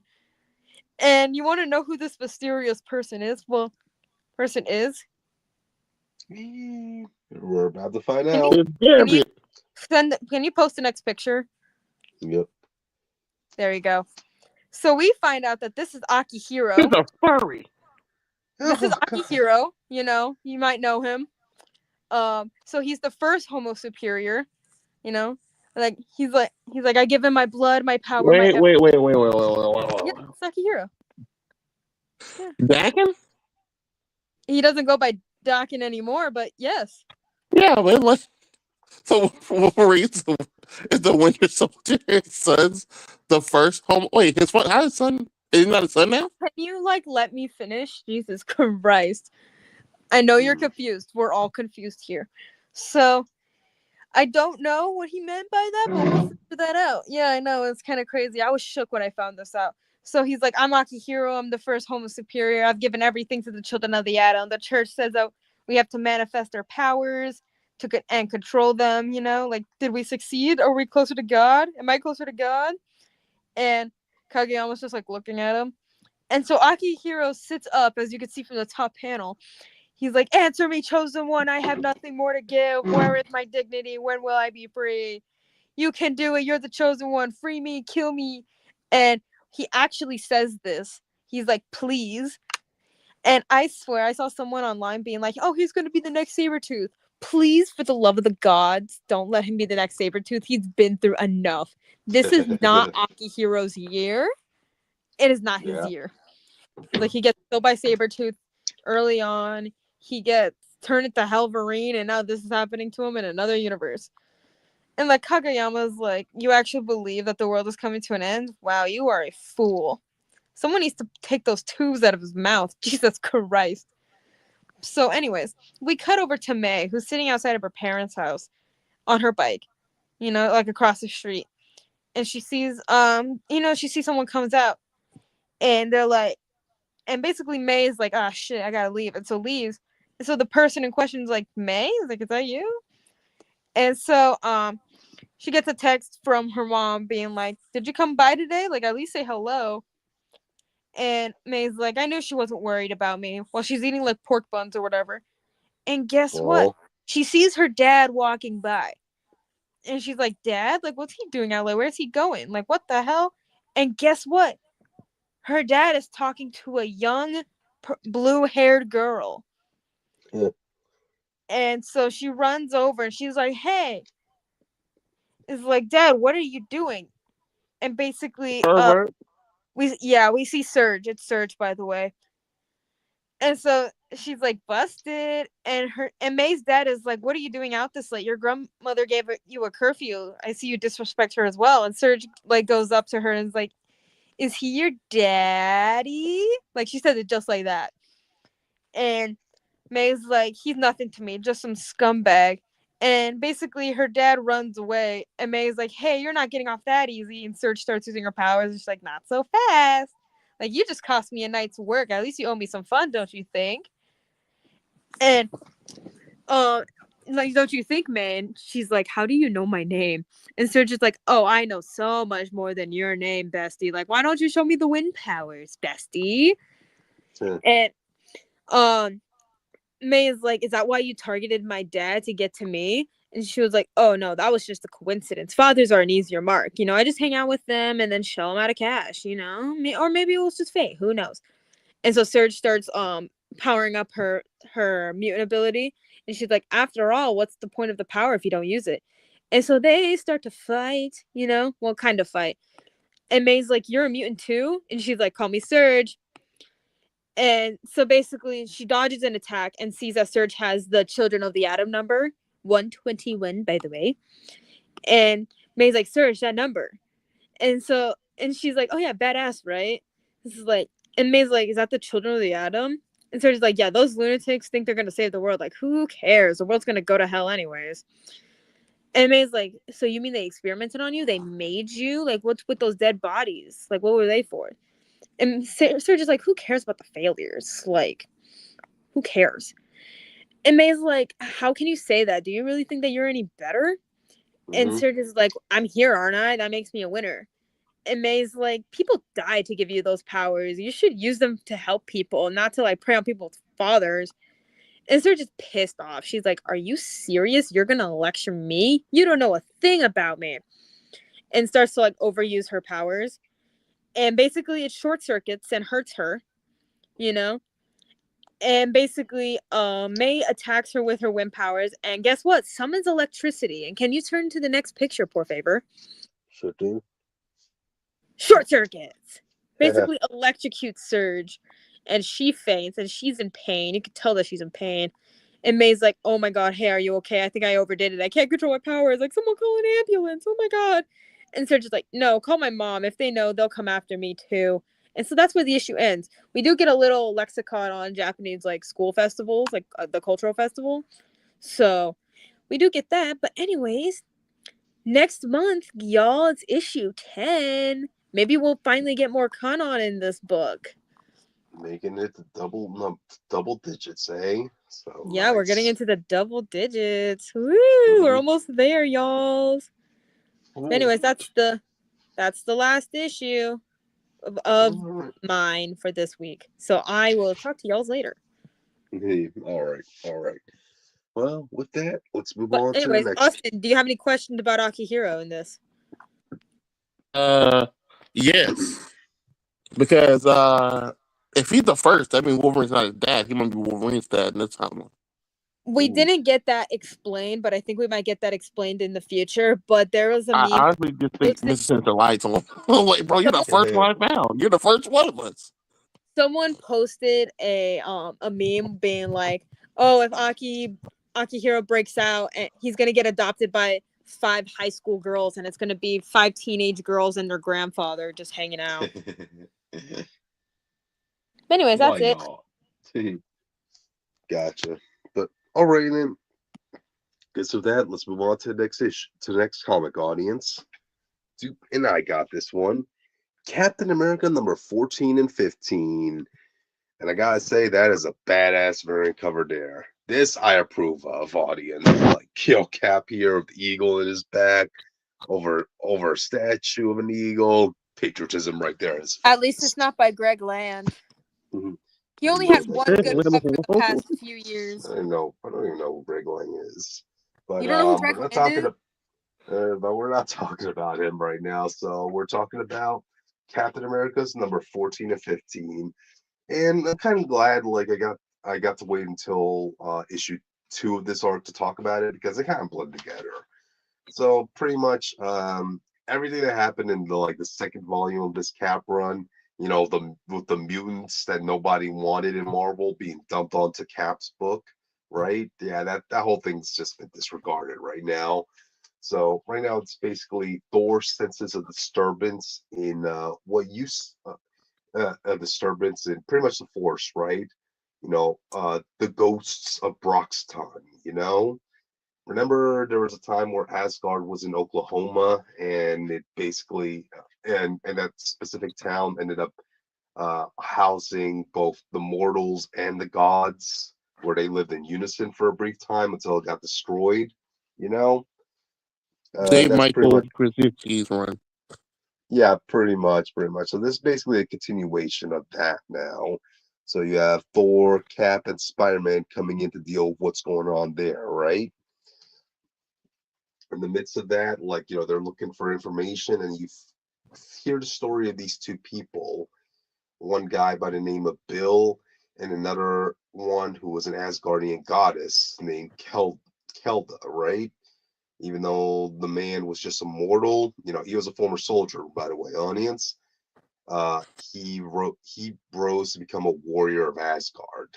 I guess you could say he was like the first Midgard to be an Asgardian warrior. So even though he died in the You midst of could have just battle. Guardian. That's the term. What was that? Which?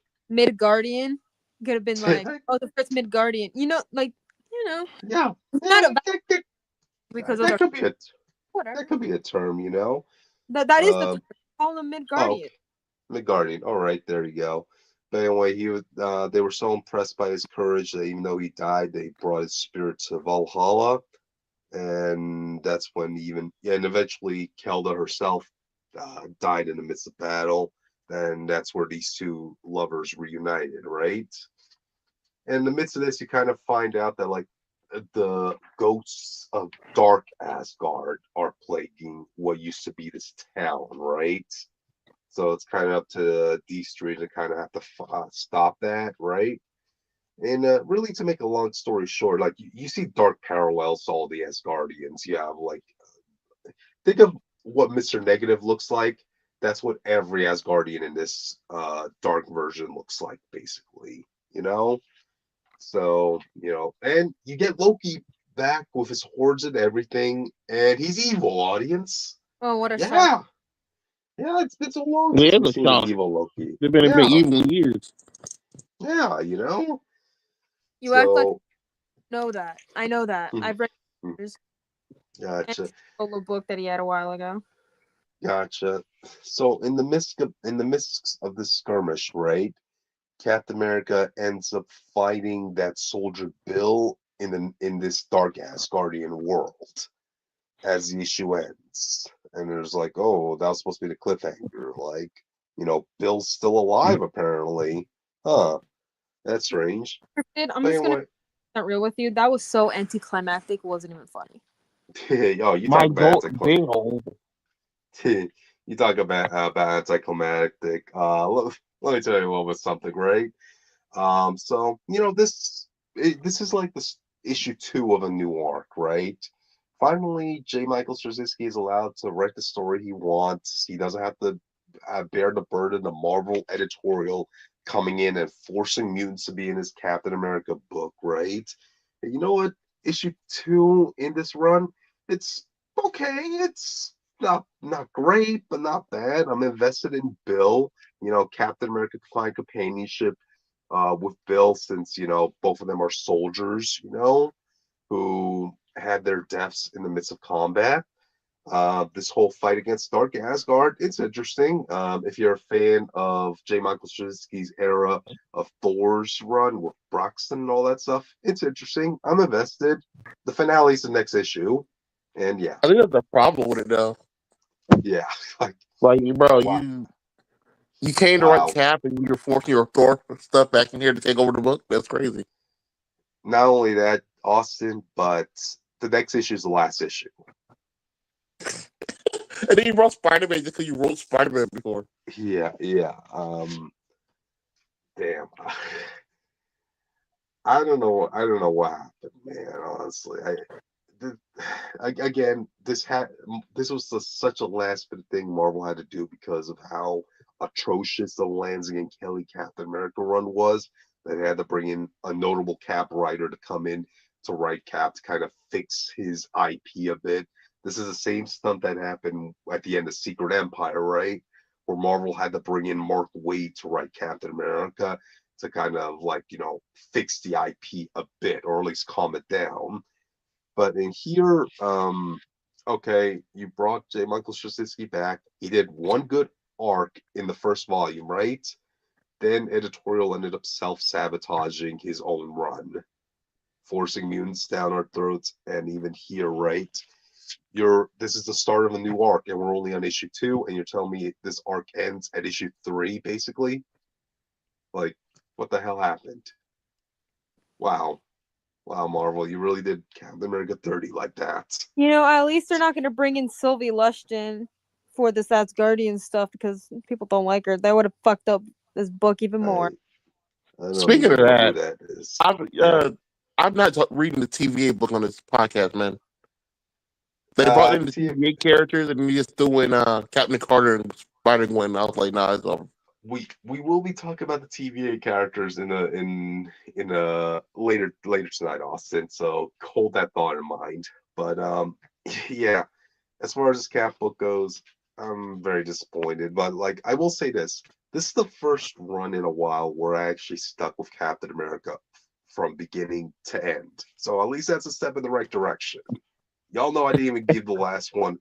Yeah, pretty much ever since Secret Empire, like, I haven't stuck with a Captain America run to the end, because I was so disappointed what Marvel did with it. So, yeah, is what it is. Again, the only reason this had to be prematurely canceled, well, I wouldn't even say canceled, it's just that Marvel really needed the hype to be more towards It feels like Sam it was Wilson. just a transition book. They didn't know. They was just a transition book to calm people down. Now they got to get the main writer on. And it need to be Chip Zdarsky. It is, but before that, we have to build Sam Wilson's Cap run in time for his movie, So, yeah, the reason why they're bringing Sam Wilson immediately after this run is because they're going to give him the legacy numbering, So, yeah, there's that. But, yeah, is what it is. I like the variant cover. Really badass. I fuck with a good variant cover, not gonna lie. Mm-hmm. Yep. But, alright, then. With that, let's move on. Austin. Okay. Iron Man. I meant to read this 2 weeks ago, I think. I know. But for the 37th time, Iron Man's going back to basics. I feel like I say this every time. I done did every last Iron Man #1, and it's always back to basics, bro. It's amazing. Back from the future as is Iron Man, This one's a little bit more warranted because they kind of made him the most busted Marvel character of all time. Last run, people don't remember he had the Mysterium armor, which is immune to magic. It was stronger than Uru, Adamantium, Vibranium to the point where it can just crush Antimantium like no problem. It took 3 O-level mutants to beat 1 Stark Sentinel, and he killed it with 1 punch. Wow. Like Iron Man was busted. So back to the basis with the best thing they can do. But he fights 2 mutants. These not mutants in the sense of X-Men power stuff. These guys mutate to like a ogre type form. Mm-hmm. They're not mutants though. I said mutate.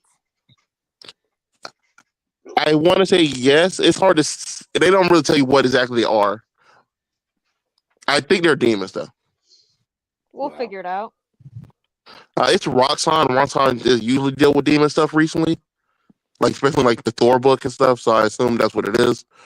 But Iron Man shows up in is either the Bleeding Edge suit or it's a version of MCU suit. I don't know. But he beats them pretty easily, surprisingly.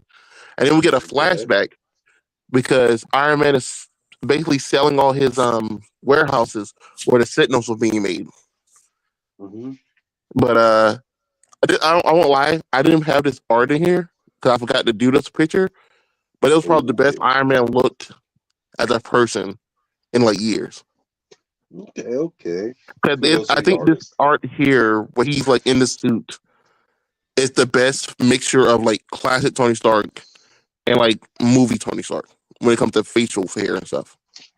Okay. They found the best of both worlds, or at least the happy medium. Yeah, it's a good enough meaning. You look at this, you like, oh, that must be Iron Man at the very least. Mm-hmm.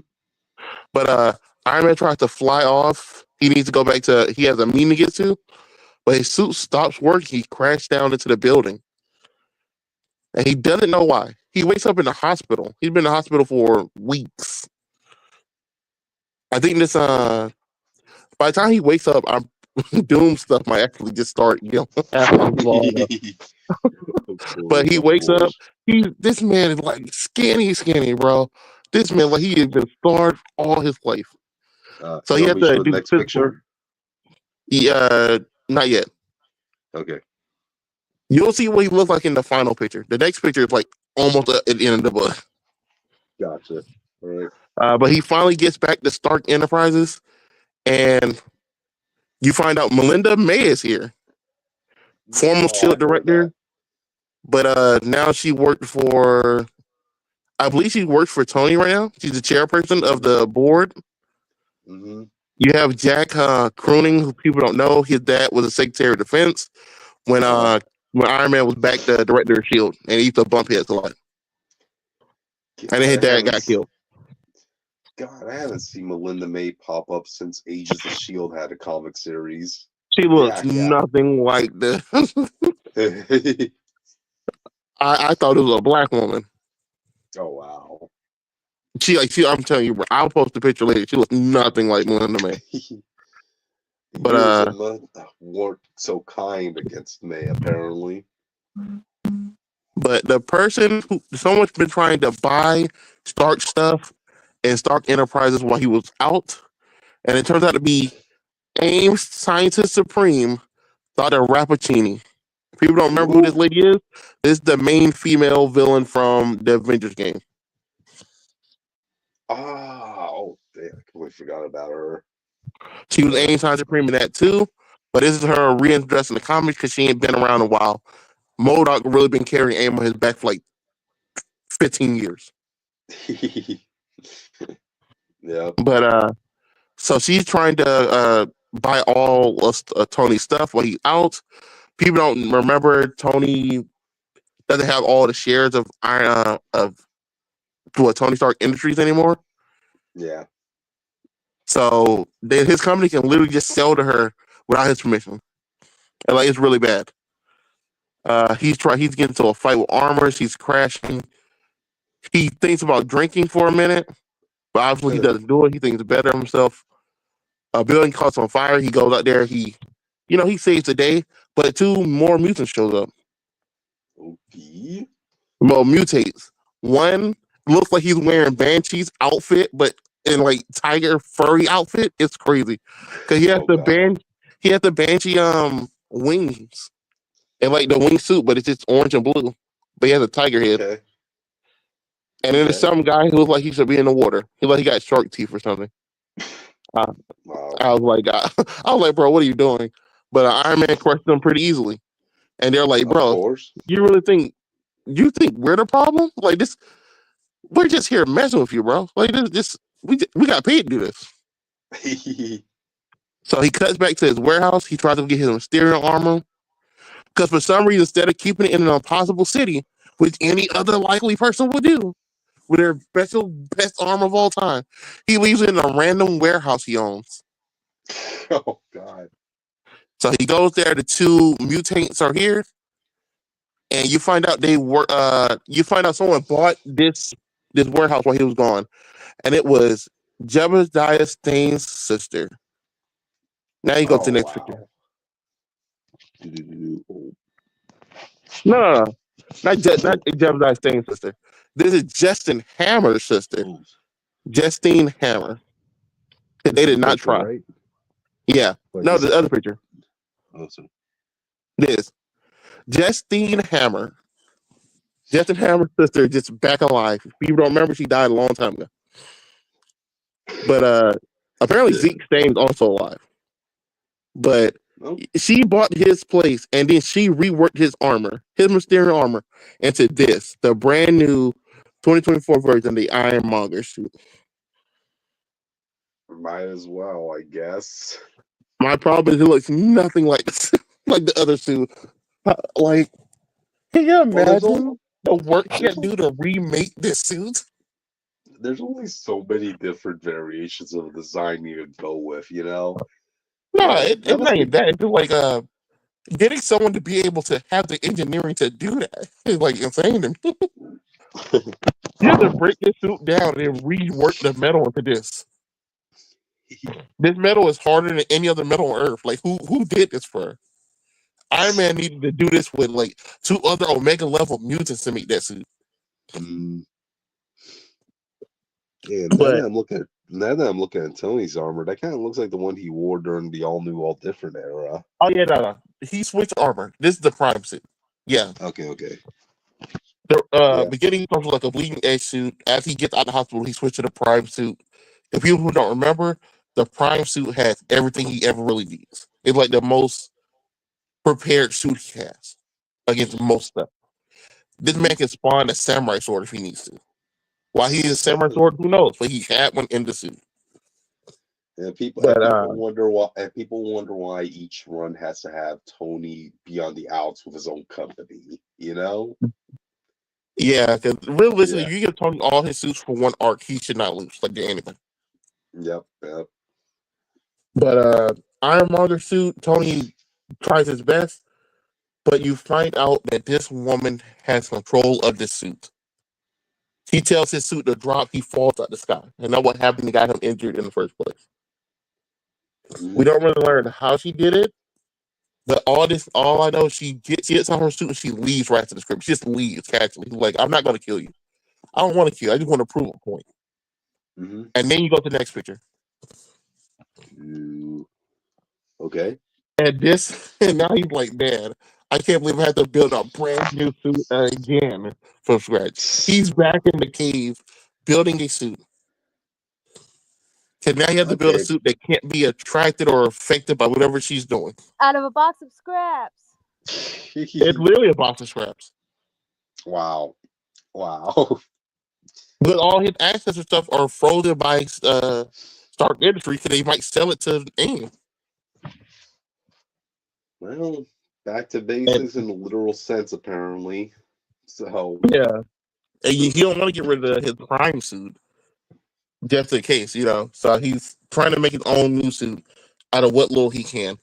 And the whole premise of this book was going to be, I believe each issue is going to be like have a different new part that does something. Like we're hmm. going to see him genuinely like each issue make more and more of the suit throughout the fighting going Oh, on. okay, okay. And I was like, Kind at of least remind, that's more interesting than what he's been doing. As how yeah. he started over. He starts over, he gets a new suit immediately, and it's a brand new Oh, threat. a slow deconstruction of each part of the suit. Okay, okay. I can dig that. At least, you know. Yeah. Kind of. Go Mhm. ahead. No, I was just about to say, it kind of reminds me of what me and Witch are reading with Frankenstein, where it's like each issue is giving dedication to a part of Frankenstein's body, you know? That's pretty cool. Hmm. I So, think I gotta read it, but I'll yeah, talk yeah, about it's very good. it. Yeah. But this is the start of the Stark Roxxon war. Roxxon is also in a war with Thor right now, which is kind of funny. These two are not talking to each other at the moment. But Hmm. I'm so far as the first issue is not bad. I question bringing back Justine Hammer, but I Hmm. guess it's better than just starting over with some new person. Uh, people don't know Roxxon deal with demons on other stuff, so she might just literally be back to life through them. You don't really need a big explanation for it. So I don't care if they don't really answer it, but I like it. I like the suit. The art is okay. You Hmm. should see how skinny Tony looks in that outfit, bro. I know, This is what I right? was talking about. He's way more buff at the beginning of this book, and he goes to the hospital. He comes out like this. Dude, I know Robert Downey Jr. is going through what like a vegan diet, so I hope the artist isn't like looking at it as inspiration. Like, okay, okay, let's make Tony as skinny as him, you know? So yeah, I don't know if that's gonna stay, but I do hope they give him his muscles back soon. But yeah, I think this book's pretty good. I'm gonna stick with it. I don't think I cool. stuck with the last Iron Man book, but the last one was pretty good too. Gotcha, gotcha. So, all right, any final thoughts before we go on to the last book of the night, guys?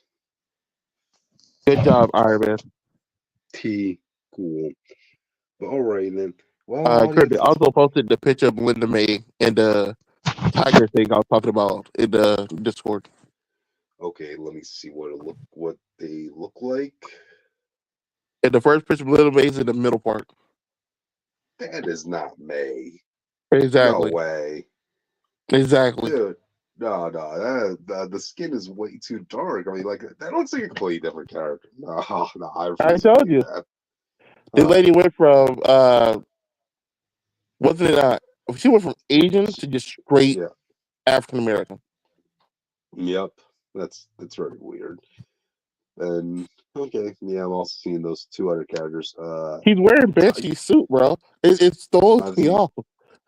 I know the one on the left is supposed to be Tiger Shark, and the other one I have no idea. That Tiger guy, but what, whatever.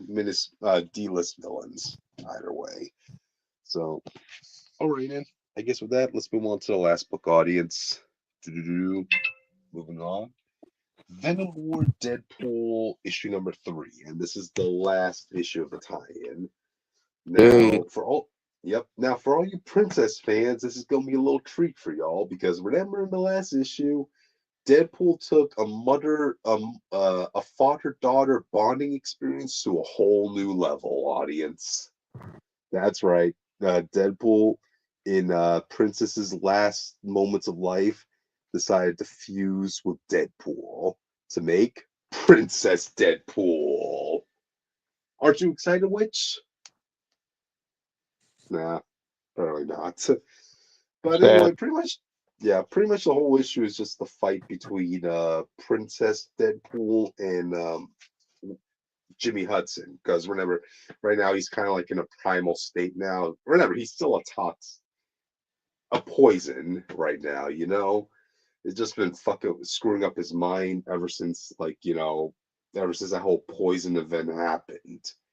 So yeah, pretty much the issue is just straightforward, a full-on battle between these two juggernauts of symbiotes.